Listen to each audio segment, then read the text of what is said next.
안녕하십니까, 최지은입니다. TBS 특집 코로나19, 오늘도 현재까지 들어온 속보 중심으로 살펴보겠습니다. 시민의 방송 TBS는 월요일부터 토요일까지 TV와 유튜브를 통해 코로나19 특집 생방송을 진행하고 있습니다.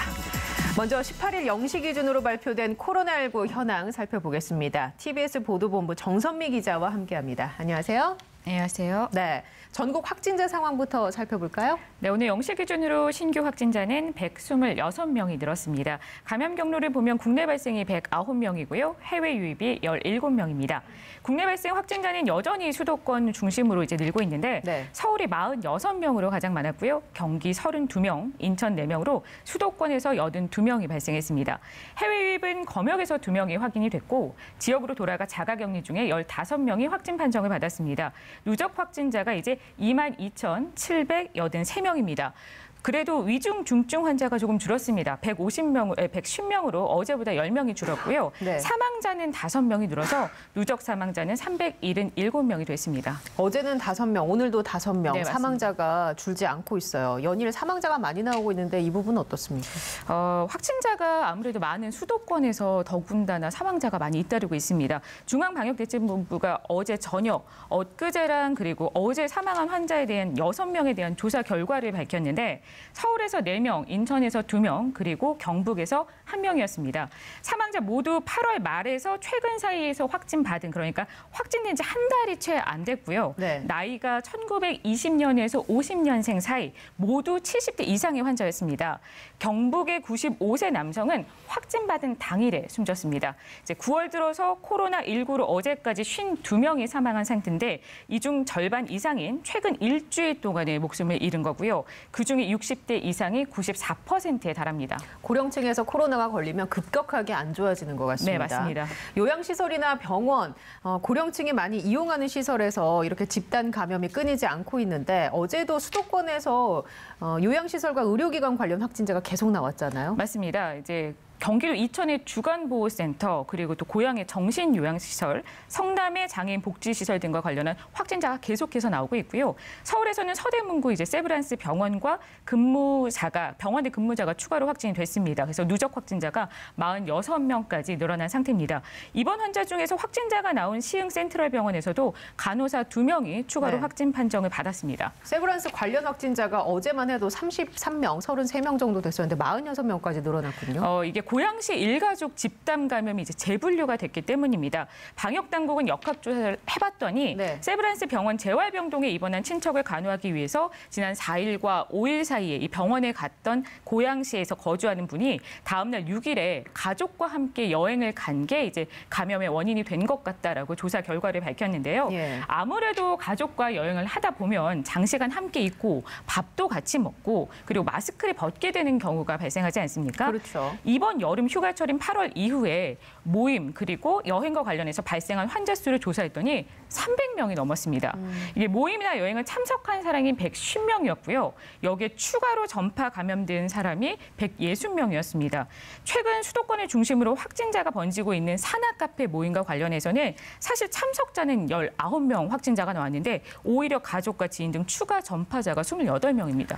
이게 참 문제입니다. 가족 간의 여행 같은 것도 금지를 하고 또 추석 때 이동을 하지 말라고 정부에서도 당부를 하고 있는데 추석 연휴 기간 유명 여행지의 숙박업소들은 또 다 만실이라고 하더라고요. 네, 그런 소식이 들리고 있습니다.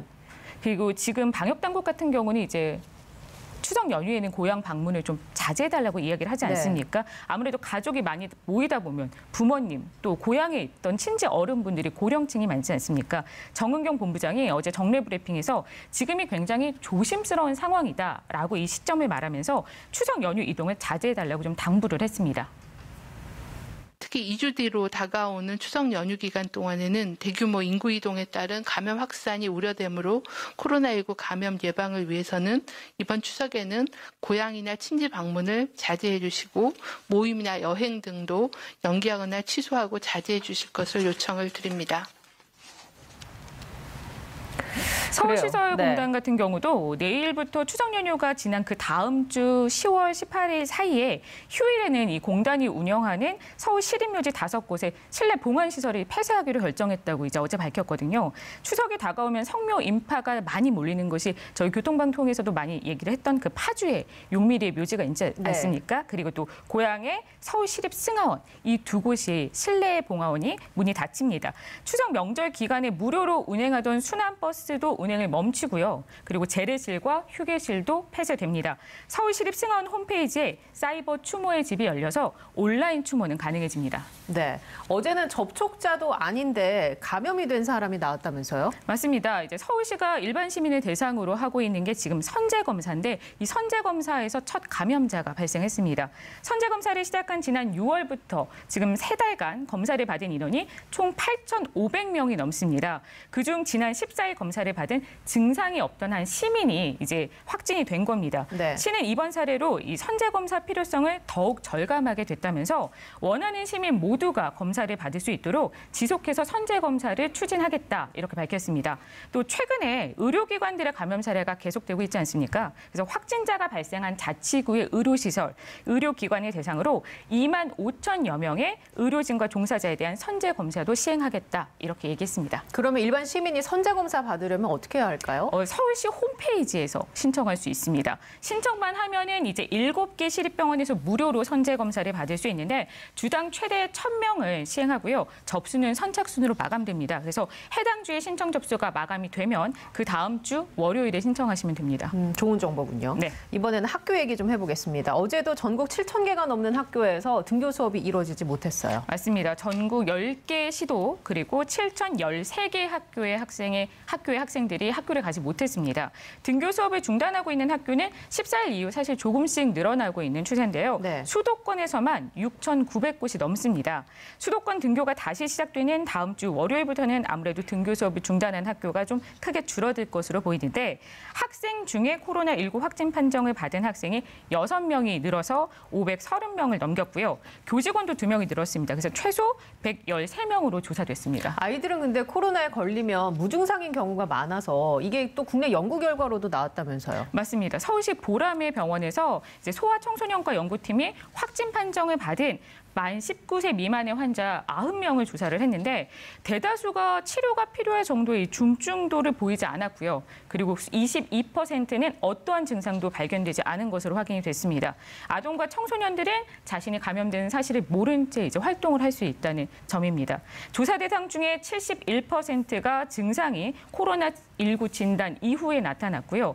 발열이나 호흡기 증상 없이 복통과 설사 등 위장 증세만 나타난 어린이도 있었고 미각 상실 외에 또 어떠한 증상도 발견되지 않은 어린이도 있었습니다. 이제 연구팀이 아이들은 조용한 전파자가 될 확률이 굉장히 크다. 네. 그래서 철저한 역학조사가 계속 이루어져야 된다라고 얘기를 했습니다. 부모 입장에서도 별다른 증상이 없으면 그냥 뭐 입맛이 없나 보다 정도로 생각하지 미각 상실 코로나라고는 또 정도면. 생각 못할 수도 있으니까 네, 우리가 맞습니다. 눈여겨봐야 할 부분인 것 같습니다. 네. 다시 또 등교를 앞두고 있으니까. 네. 또 어제 전해주신 얘기 중에 하나가 제로페이 QR코드를 활용한 전자 출입 명부 시행에 대한 얘기였는데 이게 조금 늦춰졌다면서요? 네, 어제 뭐 서울이나 서울에 이제 식당이나 카페 등 들어갈 때 자중 이용 시설 이용할 때 활용할 수 있는 제로페이 QR 코드에 대한 설명이 이제 오늘부터 가능하다 이렇게 설명을 드렸었는데 서울시가 준비 기간이 조금 더 필요하다고 판단을 했습니다. 그래서 오늘부터는 테스트를 하고요. 다음 주 월요일부터 21일부터 비플 제로페이 앱을 시작으로 단계적으로 시행하겠다고 밝혔습니다. 네, 여전히 많은 곳에서 손으로 쓰는 수기 명부가 작성이 되고 있습니다. 그런 만큼 철저하게 준비를 해서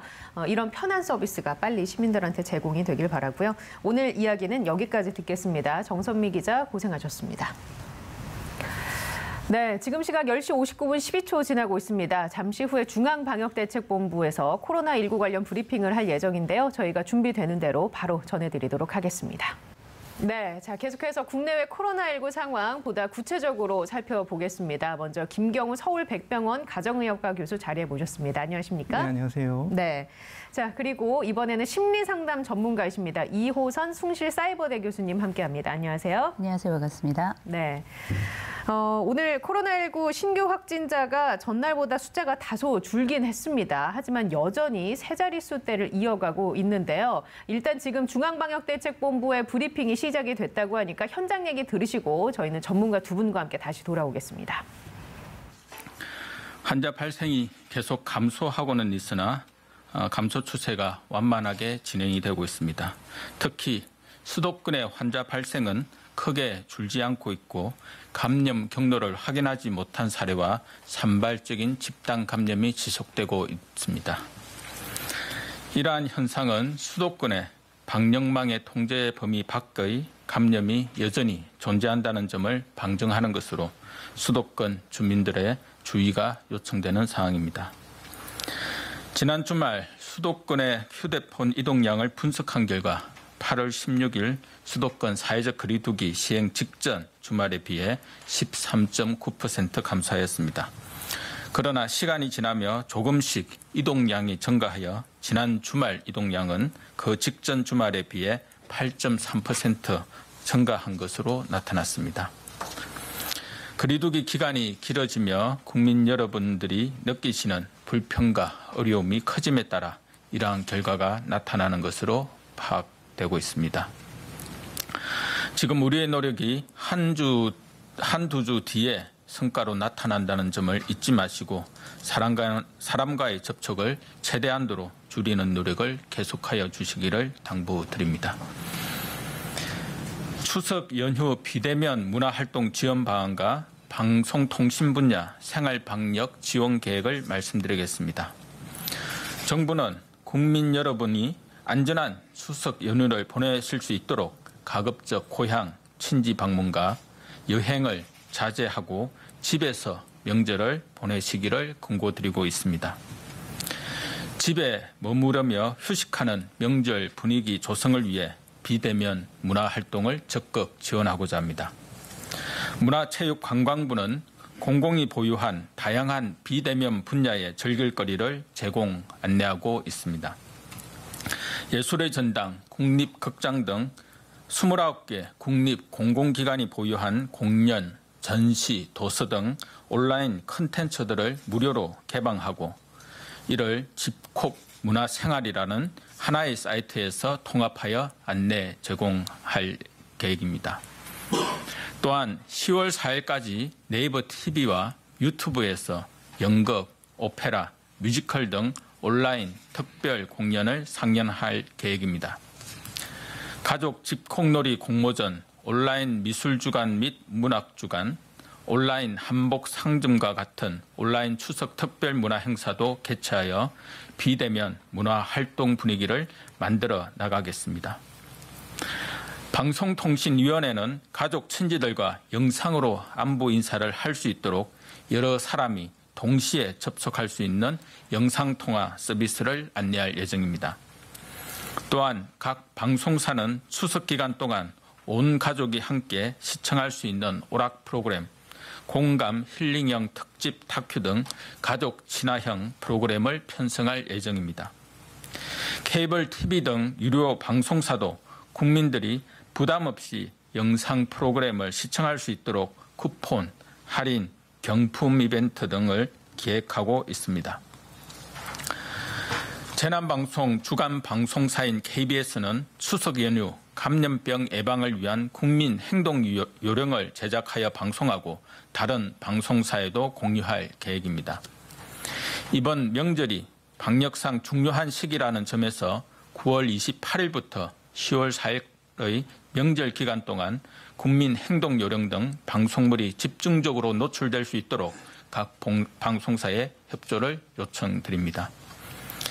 아울러 방송 프로그램 제작 과정에서도 출연자 간 사회적 거리두기를 실천하여 시청자 여러분들이 사회적 거리두기 취지를 잘 인식할 수 있도록 하겠습니다. 한편 정부는 추석 기간 전 국민적인 거리두기 소통의 일환으로 국민 참여 쉼 100일장 공모도 추진할 예정입니다.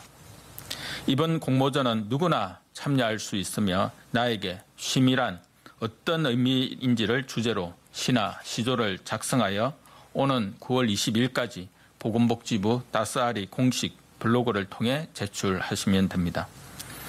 추석 연휴 기간 집에서 쉬면서도 마음은 사랑하는 사람과 함께 한다는 쉼의 의미에 동참할 수 있도록 다양하고 창의적인 아이디어로 이번 100일장에 참여하여 주실 것을 부탁드립니다. 다음으로 코로나 우울 지원 현황과 계획에 대해 말씀드리겠습니다. 정부는 코로나 우울 현상에 대응하여 그간 심리 지원 대책을 마련하여 시행해 왔습니다. 국가 트라우마 센터 등이 참여한 통합 심리 지원단은 지난 1월 말부터 심리 상담 약 49만 건, 정보 제공 약 153만 건 등 약 200만 건의 심리 지원을 실시하였습니다. 지난 8월 9일부터는 관계 부처와 협력하여 보다 다각적인 심리 지원을 실시하고 있습니다. 교육부는 환자와 격리자가 발생한 19개 학교를 대상으로 응급 심리 지원 교육을 실시하였고, 행정안전부는 소상공인과 경제적 취약계층에 대해, 여성가족부는 다문화 가족에 대해 심리 상담을 실시하는 등 다양한 대상과 상황에 맞는 종합적인 심리 지원을 위해 노력하였습니다. 복지부는 이번 달부터는 국가 트라우마 센터 카카오톡, 마음 프로그램과 같이 개인별 심리 상태를 자가 진단하고 지원 정보를 제공하는 앱을 보급할 계획입니다. 정부는 코로나19 방역뿐 아니라 국민 여러분의 마음도 계속 세심히 돌보겠습니다. 코로나19로 인한 걱정과 불안을 떨치기 어려운 분들, 말하기 어려운 고민이 있는 분들은 정신건강 상담전화 1577-0199번이나 자살예방 상담전화 1393번을 통해 상담하시기를 당부드립니다. 혈액관리 사항에 대해 설명드리겠습니다. 그간 범국민적인 협조를 통해 지난 6월부터는 혈액 보유량을 5일분 이상 안정적으로 유지하였으나 최근 사회적 거리두기가 장기화됨으로 인해 개인 헌혈이 줄고 단체 헌혈이 취소되어 혈액 보유량이 크게 감소하고 있습니다. 특히 오늘 0시 기준 혈액 보유량은 3.31분으로 관심 단계인 상황입니다. 국민 여러분의 지속적인 헌혈 동참이 필요합니다. 국민들께서 안심하고 헌혈에 동참하실 수 있도록 이를 위해 체혈 직원의 건강 상태를 모니터링하고 체혈자, 헌혈자 모두 꼭 마스크를 착용토록 하고 있습니다. 또한 체혈 시 헌혈자 간 2m 거리두기를 유지하는 등 안전한 체혈 환경을 조성하기 위해서 노력하고 있습니다. 이러한 노력으로 지금까지 헌혈 과정에서 코로나19에 감염된 사례는 없었습니다. 코로나19 대응 과정에서 보여주신 국민 여러분의 협력과 연대의 정신을 살려 소중한 생명을 살리는 헌혈에도 적극적인 관심과 참여를 부탁드립니다. 추석이 2주 앞으로 다가오고 있습니다. 가족과 친지의 안전을 위하여 고향을 방문하지 않고 집에 머무는 국민 여러분들이 많으시리라 생각합니다. 올해 고대하던 부모님과의 만남, 자제분들과의 화목한 시간을 잠시 미뤄주심에 방역당국으로서는 죄송하고 감사한 마음입니다. 정부에서도 명절을 맞아 그간의 사회적 거리두기를 지속하며 고향 친지 방문, 여행 등 지역 간의 이동을 자제하도록 요청드리는 것이 어렵고 힘든 부탁임을 충분히 이해하고 있습니다.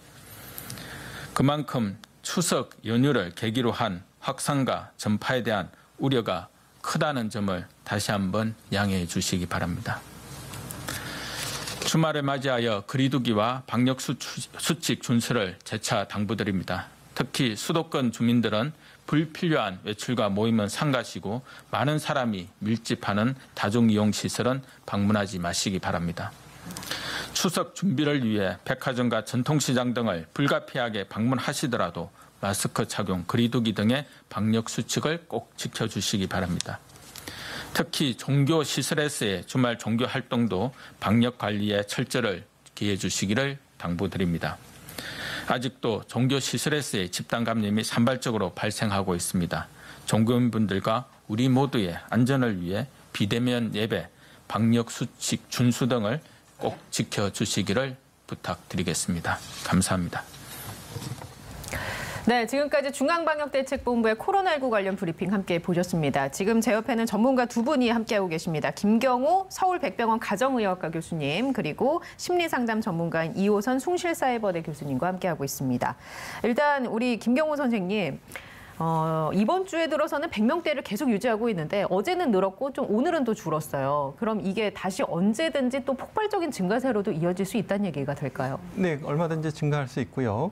지금 다행히 이제 더 증가세가 이어지진 않았지만 또 내일이나 모레 또 어떻게 될지 모르기 때문에 잘 지켜봐야 될 것 같고요. 저희가 이제 2.5단계 수도권 거리두기 강화를 한 것의 효과가 이번 주부터 나타날 거라는 의견도 있었는데 크게 아직 큰 효과가 없는 것 같고 다행히 이제 140명의 증가세가 좀 다시 꺾이긴 했지만은 또 우리가 이제 2.5단계에서 2단계로 완화하면서 좀 방역수칙 준수를 좀 소홀히 하셔서 확산세가 다시 증가할 가능성은 없는지 좀 우려가 되는 부분이 있습니다. 남아 있습니다. 오히려 반대로 확 떨어질 확률은요? 확 떨어질 확률은 물론 그랬으면 제일 좋을 것 같긴 한데요. 일단은 기대해 볼 수 있는 거는 어떤 방역 정책, 거리두기 단계도 중요하지만은 전 국민들께서 얼만큼 마스크 쓰기, 또 방역수칙 준수, 또 사람 간의 모임을 좀 자제하셨느냐에 따라 확 떨어질 수도 있는데 주변에서 조금 느끼기에는 우리가 이제 거리두기가 완화되자마자 월요일 날 딱 되자마자 많은 분들이 또 이렇게 많이 모이시고 또 늦게까지 술 드시는 분들이 더 많아지고 또 그렇게 좀 약간 방역수칙 준수가 좀 해이해지시는 면이 있어서 좀 확 떨어지는 기대는 조금 어렵지 않을까 이렇게 좀 개인적인 경험으로는 이렇게 많이 기대가 되진 않는데요. 근데 조금 국민들께서 조금 방역의 긴장끈을 좀 매시고 다시 한번 좀 다 같이 노력해 주셨으면 좋을 것 같습니다. 김경호 선생님은 매번 강조하시는 게 술 먹지 말아잖아요. 네, 그렇습니다. 금요일입니다. 술 절대 드시면 안 될 것 같고. 2단계로 왔어요. 그런데 이제 사람들의 심리적으로 2.5단계다 하면 조금 지키는 것 같긴 하지만 이 상태가 또 저희가 코로나를 겪은 지 몇 개월이 됐잖아요. 사람들의 심리가 이런 단계에 따라서 내가 정말 잘 지켜야지 아니면 조금 느슨하게 해야지 이게 단계에 따라서 같이 움직일까요? 당연하죠. 우리가 보통 이제 실질 지표 뭐 이런 얘기들 많이 하잖아요. 근데 숫자가 주는 힘은 제일 먼저 가슴, 우리가 가지고 있는 머릿속에 제일 먼저 들어와서 겨냥을 하게 되는데요. 우리가 가지고 있는 지표가 예를 들어서 2.5단계이다 할 때하고 2단계이다 또 아래로 뭐 1단계이다 이럴 때는 완전히 다른 게 적어도 우리가 거리 유지뿐만 아니라 계획에 영향을 미치고요. 긴장도에 영향을 미치고 실질적으로 내가 앞으로 어떻게 될 것인가에 대한 전반적인 시야하고 내 활동 영역까지 다 결정하게 되거든요. 그래서 우리가 2단계다 혹은 2.5단계다 또 가서는 안 되겠지만 만약에 3단계로 간다고 한다면 이럴 때 우리들이 가지고 있는 가장 첫 번째 지표는 심리 지표로 다가오는 거고요. 두 번째가 우리가 가지고 있는 긴장도, 세 번째가 우리의 시야와 활동 영역, 그리고 전반적으로 친밀감과 무관하게 내가 가지고 있는 계획에 대한 전반적인 수정 이렇게 이어지기 때문에 마음으로부터 활동에까지 전반적으로 어마어마한 영향력을 미치는 게 2단계, 2.5단계와 같은 이런 기본적인 우리 하나의 기준이라고 봐야 될 것 같습니다. 근데 꼭 하지 말라는데 하는 사람들이 있잖아요. 뭐 가지 말아라 하는데 가고 만나지 말아라 하는데 만나고 이런 사람들은 우리가 어떻게 해석을 해볼 수 있는 걸까요? 일단 나쁘고요. 일단 우리가 하지 말라는데 꼭 하는 사람들은 보면 스스로가 이 상황에 대한 통제 능력이 있다고 믿는 거예요. 이건 일종의 전능감이라고 봐야 되겠죠. 그러나 사람이 나는 안 걸릴 거야. 난 안 걸릴 거야. 그리고 다른 사람도 걸리지 않게 할 거야. 뭐 이런 전능감 같은 게 있는데 지금 코로나가 가지고 있는 여러 상황들을 보면 나도 모르게 걸리고 나도 모르게 남에게 전파를 하기 때문에 이렇게 하지 말라고 행동을 하는 사람들의 기본적인 근저에는 전능감만 있는 게 아니라 이기성도 있는 거예요. 자기를 돌보지 않는 사람이 남은 돌보겠습니까? 그래서 기본적으로 이런 분들은 하지 말라는 것을 한다기보다도 기본적으로 그 안쪽에 아주 괘씸한 심리가 있는 거고요. 굉장히 이기적인 사람들이군요. 대단히 이기적인 거죠. 자기는 괜찮다고 생각하지만 지금 자기가 괜찮다고 남까지 괜찮은 게 아니라는 걸 알고 있는데도 불구하고 때로는 마스크를 안 쓰거나 때로는 공공장소를 가거나 때로는 다수와 함께하는 어떤 활동을 한다든지 이런 것들을 과감하게 시행하는 분들이 계시거든요. 첫 번째, 이거는 제가 볼 땐 반사회적 행동하고 준한다고 저는 생각을 해요. 그 정도로요? 왜냐하면 타인에게 무차별적인 영향을 부정적으로 미칠 수 있는 가능성을 열어놓은 거고요. 그리고 실제 우리가 뭐 이번에 그 광화문 광화문 집회와 관련해 가지고 여러 얘기가 나왔습니다만 우리가 반정부는 때로에 뭐 안 되지만 이건 신념일 수 있다고 봐요. 그러나 반사회는 달라요. 반사회는 범죄이거나 질병입니다. 다른 사람들에게 또 우리가 예상치 못하는 영역까지 영향을 미칠 수 있기 때문에 대단히 위험한 행동이거든요. 예. 그래서 우리가 타인에 대한 배려와 이해 이런 것들은 기본적으로 내 개인의 문제가 아니라 공동체 정신에 준하고 있기 때문에 거기에 필요한 건 배려 이상의 책임인 거죠. 그러면 이렇게 좀 말 안 듣는 사람들을 위해서는 좀 사회적으로 어떤 시스템이 갖춰져야 될까요? 예를 들어서 우리가 지금 이미 하고 있는 조치들이 있죠. 그래서 네. 뭐 벌금을 매긴다든지 구상권을 아니면 청구한다든지. 구상권도 네. 청구하고 실제 뭐 징역을 받은 분도 있어요. 이건 뭐냐면 기본적으로는 처벌과 구금을 하고 있는 거거든요. 예. 이건 뭐 저는 지속을 해야 된다고 생각하고요. 그리고 사실상 이게 사회적 눈초리도 굉장히 중요합니다. 그래서 다른 사람들이 이런 행동을 했을 때에 네. 아주 요새 뭐 디지털 교도소 이런 것도 많이 나옵니다만 그렇게까지는 아니더라도 얼마나 이게 다른 사람의 영향을 크게 미치는지에 대해서 시민 모니터링, 국민 모니터링을 통해서 사회적 시선, 그렇다고 뭐 구체적으로 어떤 행동을 네. 액션을 취해서는 안 되겠지만 구체적으로 내가 부끄러워서라도 정말 두려워서라도 일은 하면 예. 안 되겠구나라는 각성의 지점을 만들어야 되겠죠. 본인이 깨달을 수 있는 그런 분위기를 만들어야 한다. 최대한 만들어야 된다고 저는 생각합니다. 좋은 이번 일에 대해서는. 지적이십니다. 기아차 소화리 공장 얘기를 좀 해보겠습니다. 확진자가 계속 늘면서 가동이 중단이 된 상태입니다. 기아차 소화리 공장은 지난 6월에도 가동을 중단한 적이 있었거든요. 아무래도 이런 공장에서는 많은 인원이 근무를 하다 보니까 확진자가 발생하면은 기하급수적으로 증가하지 않을까 걱정이거든요. 네, 맞습니다. 그래서 아마도 근무 환경에 대한 역학조사 같은 것이 추가적으로 돼야 될 것 같은데요. 다행히도 1차적으로 접촉하신 170여 분에 대해서는 모두 음성이 나왔다고 하고요. 예. 추가적인 역학조사 끝날 때까지는 아마 잠시 공단 운영을 좀 중단한 것 같고요. 좀 추가적인 가족분들 중에 한 3분 정도 추가적인 확진자가 나온 거 말고는 아직까지 추가 확진자는 밝혀져 있지 않는데요. 아마도 이제 공장 내에서 어떤 근무 환경에 따라서 근무 부서의 어떤 특성에 따라서 뭐 마스크를 쓰고 근무하신다든지 또 사람 간의 거리가 충분히 띄어져 있다든지 해서 충분한 집단 감염이 일어나지 않을 가능성도 충분히 있을 것 같고요. 다만 좀 뭐 식사를 같이 하신다든지 뭐 라카룸을 같이 쓰신다든지 출퇴근 시간에 좀 밀접 접촉이 있다든지 이런 부분에 대한 확인이 좀 필요할 것 같고 아마 이런 중요한 대기업 중요 기관 사업 체에서는 이런 방역 수칙 준수라든가 이런 걸 좀 그동안 철저히 해왔기 때문에 네. 아마 좀 대규모 감염 사태는 일어나지 않을 것으로 좀 기대해 볼 수 있을 것 같습니다. 그러니까 역으로 얘기하면 결국 그런 사업장에서는 방역 수칙을 철저하게 지키는 게 굉장히 중요하다라고 해석을 할 수 있겠습니다. 코로나 사태가 장기화되면서 코로나19 진단 검사를 조작할 수도 있다라는 주장이 계속해서 일각에서 나오고 있는데 정세균 총리가 오늘 사실무근이라고 다시 못을 받기도 했습니다.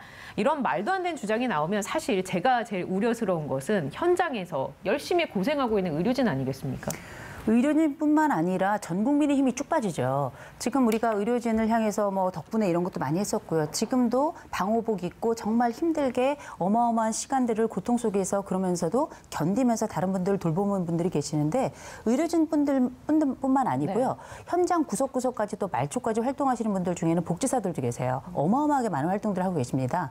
거기다가 고통을 참고 인내하면서 바깥 활동도 못하고 우리가 24시간 사실 마스크를 쓰고 살면서 지금 군인들은 휴가를 못 나오고 있고요. 네. 그리고 애들은 학교를 못 가고 있잖아요. 그리고 우리가 살고 있는 일상의 모든 것들이 사실상 정지해 있는 상태인데 이런 상황에 이 진단에 문제가 있고 이런 얘기가 나오면 이게 사실도 아닐 뿐더러 지금 정세균 국무총리가 얘기하신 걸 보면 사실 아니다. 지자체별로 실시하고 있고 이거는 이렇게 잘못된 진단의 결과가 나올 수가 없는 상황이다. 이런 얘기를 지속적으로 하고 계시잖아요.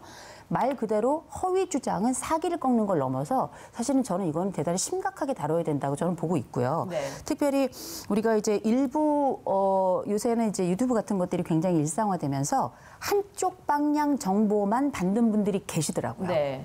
또 알고리즘에 의해서 내가 그냥 선택하는 정보가 계속 비슷한 그렇죠. 느낌의 정보가 오더라고요. 그게 참 어떻게 보면 좀 안타까운 건데 그래서 사실 우리가 이렇게 한쪽 정보만 받는 분들께 꼭 드리고 싶은 말씀 뭐냐면 우리가 디지털 문해력이라는 게 이래서 중요한 거거든요. 우리가 이제 영어로는 디지털 리터러시라고 부르는 건데 걸러내는 능력 그리고 질문하는 능력인데 왜 이런 부분에 대해서 흡습만 하고 질문하지 않는가. 그리고 우리가 사적 정보를 믿고 공적 정보를 믿지 않는다는 건 대단히 위험한 겁니다. 그리고 국민이고 세금 내고 그걸 통해서 여러 지금 코로나와 관련된 혜택을 받고 있는데 이 진단을 믿지 않는다면 그러면 무엇을 할 것인가 스스로 질문해 봐야 된다고 저는 생각해요. 네, 이게 디지털 미디어가 발달하고 특히나 코로나 시국에서는 다들 이제 나갈 일이 별로 없으니까 집에 있는 스마트폰으로 정보를 많이 접하잖아요. 네. 그러다 보니 비판적으로 해석할 수 있는 능력, 내가 보고 있는 이 컨텐츠가 과연 맞는 것일까라는 질문을 스스로에게 계속 해봐야 되지 않을까 생각이 들고 코로나 블루라는 얘기가 어느 순간부터 우리 일상에서 또 많이 접하게 되는 단어입니다. 실제로 코로나 블루를 호소하는 사람들이 많이 늘었나요?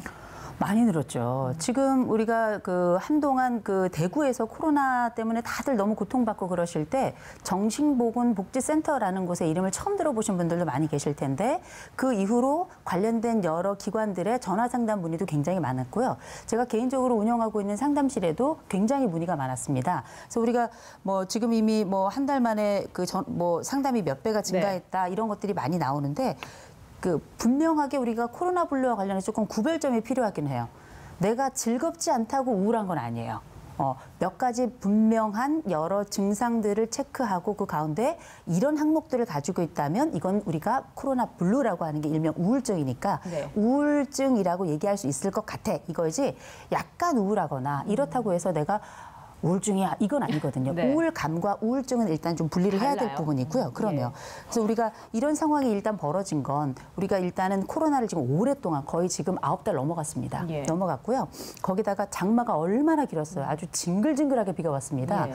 그런 상태에서 경제적인 어려움 있죠. 관계 지금 떨어지고 있죠. 활동성 떨어지고 있죠. 햇빛 볼 일 없죠. 거기다가 앞으로 우리의 미래는 어떻게 될 것인가에 대한 예기 불안이 함께 또 찾아와요. 아직 경험하지 않은 불안을 땡겨서 경험하는 걸 우리가 예기 불안이라고 하는데 네. 이런 요소들이 함께 뭉쳐서 즙을 짜내면 사람을 완전히 무너지게 만들거든요. 이런 상황에서 제대로 잘 먹지도 못하고 자지도 못하고 누굴 네. 만나고 싶지도 않고 맨날 죽고 싶은 생각만 든다면 이걸 우리가 코로나 블루다라고 어느 정도 얘기할 수는 있는데 전체적으로 일단 고립감이나 우울감은 심각하게 우리가 한번 좀 고려해볼 부분이긴 한데 반드시 진단 기준을 한번 찾아보는 거 중요하다는 이거 그러면 거죠. 자가진단법 같은 거 있습니까? 있죠. 이 자가진단법 같은 경우에는 우리가 검사 진단법이 있어요. 인터넷 들어가셔도 네. 코로나 블루 자가진단법이 따로 나와 있습니다. 항목을 아주 짧게만 몇 개 말씀드리면 예. 총 9개의 항목이 있는데요.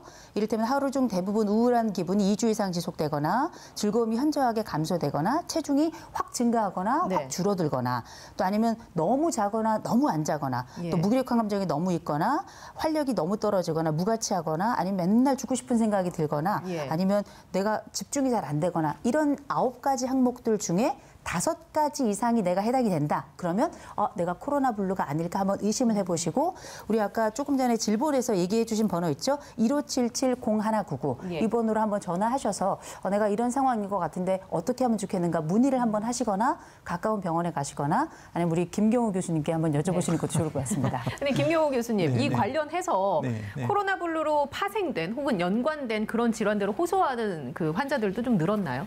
네, 일단 말씀하신 것처럼 우울증이 가장 이제 대표적인 사례가 되겠는데요. 예. 우울증은 이제 초조와 불안과 같은 신체 증상까지 이어지기 때문에 물론 심리적으로 재밌는 게 없다, 우울하다, 기분이 우울하다 이렇게 되실 수도 있지만 신체적인 증상이 나타나서 수면, 잠이 너무 많이 온다, 잠을 자도 계속 자고 싶다던가 잠이 안 온다던가 무엇보다도 이제 안절부절 이렇게 이러지도 못하겠고 저러지도 못하겠고 네. 초조함 같은 걸 많이 느끼게 되고요. 또 그런 것들이 어떤 말씀하신 것은 어떤 자극, 그러니까 예를 들면은 사람마다 좀 차이는 있지만 예를 들면 이렇게 정치나 경제, 사회 뉴스만 봐도 너무 기분이 나빠지고 우울해진다 이런 분도 있고요. 또 이렇게 고립된 상태에서 나 혼자 이렇게 생각에 빠져들다 보면은 부정적인 생각이 자꾸 커져가지고 이렇게 내가 허무함 또 이제 불안한 부정적인 생각 네. 이렇게 살아서 뭐 하나 하는 극단적인 생각 때문에 또 자살하시는 분도 있고요. 체중 증가 그 환자들도 좀 있지 않아요? 확 찐다 체중이 해가지고. 그렇습니다. 네. 예, 찌시는 분도 있고 확 빠지시는 분도 있고, 그러니까 체중 변화가 심하게 오는데요. 네. 또 식욕 변화도 오고요. 그러니까 너무 자꾸 먹어도 또 먹는 분이 있고, 또 이제 계속 입맛이 떨어져서 못 드시는 분도 있고 식욕의 변화와 체중의 변화가 같이 오는데 이제 말씀하신 것처럼 확진자분 같은 경우는 어떤 그 우울 증상으로 이렇게 체중 변화가 오시는 분도 있을 수가 있겠고 무엇보다도 이제 그동안 쭉 해오던 어떤 그 일상적인 신체 활동이라든가 이런 것들이 깨지면서 네. 운동을 못 하셔서 이제 체중이 또 증가하시는 분도 있기 때문에 어떤 체중 증가에 있어서 어떤 기분 변화라든지 초조나 불안 같은 것이 동반되는지 확인해가지고 단순히 운동을 안 하고 많이 먹어서 찌는 것이 아니라 우울증의 하나의 증상, 코로나 블루의 한 증상으로 체중 증가가 나타날 수 있다는 것을 네. 잘 감별하셔서 반드시 좀 상담을 받으셔야 될 것 같고요. 또 굉장히 중요한 지적해 주셨는데 집중이 잘 안 된다. 그러니까 책이 잘 안 읽혀지고 예. 그런다고 해도 그것도 역시 우울증 증상일 수 있고 계속 기운이 없고 피곤하다. 아, 책을 읽고 있는데 잘 눈에 안 들어와도 우울증 증상이 우울증 증상입니다. 평소에 예. 자주 그러는데. 예. 네. 다른 증상이 같이 동반되는지 좀 확인을 네. 해보셔야 되는 필요가 있고요. 집중이 안 된다는 것도 우울증 증상의 한 중요한 증상이기 때문에 놓치지 마셔야 됩니다. 예, 알겠습니다. 오늘 그 중앙방역대책본부 브리핑 내용 중에 유독 이제 많은 부분을 심리 방역에 대해서도 할애를 했어요. 그러면서 즐길 거리가 있는 온라인 콘텐츠를 좀 지속적으로 개발해서 많이 보급을 하겠다라고 했는데 이 부분은 어떻게 보십니까? 일단은 노력은 좋아요. 노력은 좋은데 기본적으로 온라인상에서 해결할 수 있는 부분에 한계가 있습니다. 사람은 오체를 가지고 있잖아요. 예. 그래서 정신이 가지고 있는 부분에서 해결점을 찾는 것 자체가 하나의 굉장히 중요한 시도이긴 합니다만 팔다리가 함께 움직여야죠, 사람이. 그래서 가능하다면 이 코로나 시국이 빨리 끝나는 게 제일 좋은 거고요. 네. 그러나 지금 2단계 속에서도 우리가 그렇다고 아예 활동을 못하는 건 아니에요.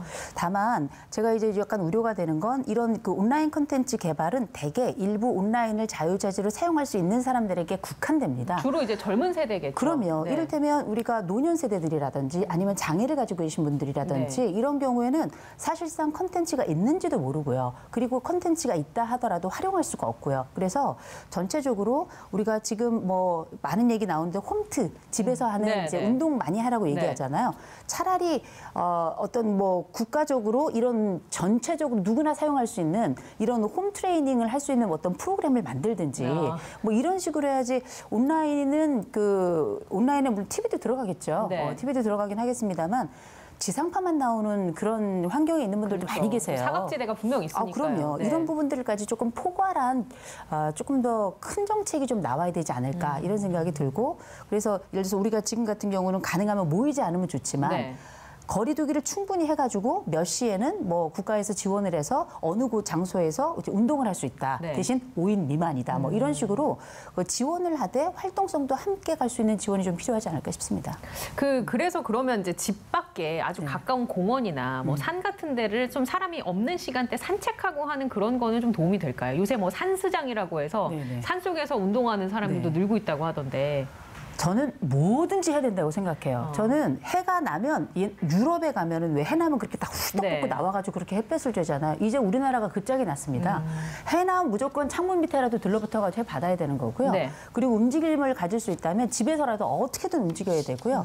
그리고 가능하면 요새 저도 뒷산을 많이 가는데 네. 마스크 착용하시고 사람 좀 많지 않은 시간에 이제 왔다 갔다 하시면 어느 시간에 사람이 없구나라는 걸 알 수 있어요. 그래서 그 시기 안전하게 네. 산이든 공원이든 어디든 하루에 적어도 30분에서 40분은 나갔다 들어오셔야 돼요. 마트라도 다녀오세요. 네, 방역 수칙을 잘 지키면서 그렇죠. 좀 오감을 자극할 필요가 있다. 반드시. 가까운 거리에서. 네네. 알겠습니다. 요새 뭐 이분 때문에 이 그룹 때문에 많은 분들이 또 우울감을 달래실 텐데 저도 그 중에 하나고 BTS 이 영상 보면서 힐링한다는 분들 참 많이 계신데 이거 좋은 방법인 거죠? 얼마 전에 가까운 그 방송사 라디오에 BTS가 출연을 해서 저도 그거 난리가 보겠다고 났습니다. 저렇게 매달리고 있는데 결국 네. 못 봤거든요. 근데 기본적으로 우리가 이 BTS 이야기의 가장 핵심은 뭐냐면 씹고 뜯고 맛보고 즐기고요. 그렇죠. 보고 듣고 참여하고 같이 부르고 네. 이게 사실 우리가 이제 팬십이라고 하는 예. 팬덤들이 가지고 있는 주요 특징인데 이번에 마침 다이너마이트라고 하는 그 노래 자체를 약간 디스코풍으로 해가지고 복고입니다만 사실 모든 사람들이 이 코로나의 비극 속에서 기쁨을 네. 가졌으면 좋겠다라고 하는 좋은 취지잖아요. 제가 심지어 춤도 좀 따라해봤네요. 같이 해보시면 좋을 것 같습니다. 저만 그런 게 아니었군요. 그럼요. 예. 김경호 선생님 BTS 아세요? 예, 좋아합니다. 아, 그래요? 네. 네. 알겠습니다. 해보시진 않으셨나요? 따라해보진 못했는데 한번 따라해봐야 될 것 같고요. 어떤 이제 중요한 지적해 주셨는데 이렇게 정책적으로 운동을 적극 장려하는 것은 굉장히 좋은 것 같고요. BTS가 지금 그런 역할을 대신하고 있는데 생각해 보니까 그 오바마 대통령 때도 미셸 오바마가 이제 렛츠 무브 해가지고 본인이 직접 운동을 하면서 운동 정책을 이렇게 장려한 적이 있었거든요. 네. 국가적인 캠페인으로 하는 것도 굉장히 좋은 아이디어인 것 같습니다. 그러게요. 알겠습니다. 자, 지금까지 김경우 서울백병원 가정의학과 교수, 심리상담 전문가인 이호선 숭실사이버대 교수님과 함께 얘기 나눠봤습니다. 오늘 준비된 내용은 여기까지입니다. 건강한 하루 되시기 바랍니다. 고맙습니다.